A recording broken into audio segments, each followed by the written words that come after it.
Let's imagine that each synapse is not a spark, but a miniature Big Bang where universes of meaning are born and die.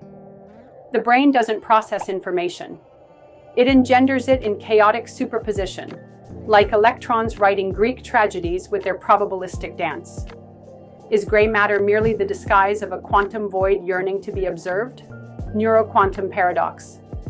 If a thought remains in a state of superposition, is it more real than the one we manage to articulate? Each choice doesn't close doors, but rather tears the space-time continuum apart, creating cosmic wounds through which alternate versions of your being escape. The mental labyrinth has no center. It's a dodecahedral spiral where your fears multiply like wave functions in a soul collider. A question that corrodes certainties. By rejecting a life path, do you kill universes? Or do you condemn them to wander like specters in your prefrontal cortex? Intuition isn't a flash. It's an emotional wormhole connecting brains across eons. Two minds in love could be twin particles mourning their original separation, while the universe pretends their connection is mysterious. What quantum pact do we sign at birth to forget that other people's thoughts are echoes of our own emptiness? Is loving about mutually collapsing wave functions, or condemning oneself to orbit in perpetual uncertainty? Dreams are not reflexes. They are attacks of non-local consciousness, where the mind steals information from parallel realities. When you sleep, your brain becomes a hadron collider that explodes the now into 1,000 pieces of maybes. Is dreaming remembering aborted futures, or committing metaphoric suicide against the tyranny of linear time? If you die in a dream, does a universe collapse? Or do you just wake up in the reality you least deserve?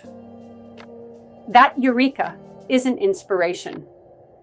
It's a conceptual black hole that devours infinite possibilities to excrete a momentary truth. To create is to commit a cosmic crime, to destroy multiverses of potentiality to erect a monument to certainty. Are artists murderers of realities? Or martyrs who contain infinities in verse and brushstrokes? What happens to ideas never created? Do they form constellations of failed worlds in the quantum void of the mind? Is free will merely the residual hum of virtual particles in the frontal lobe?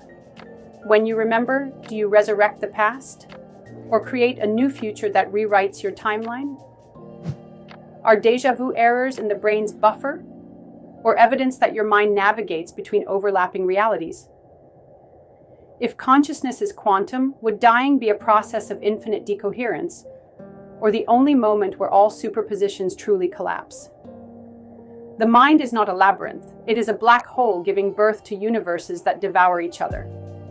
To think is to commit quantum poetry, to violate the laws of emotional thermodynamics to create ephemeral beauty from the ashes of infinite possibilities. The ultimate ontological trap. If we stopped thinking, would the universe continue to exist? Or would we discover that we were always the fevered dream of an electron that forgot how to stop spinning? Will you dare to share these questions?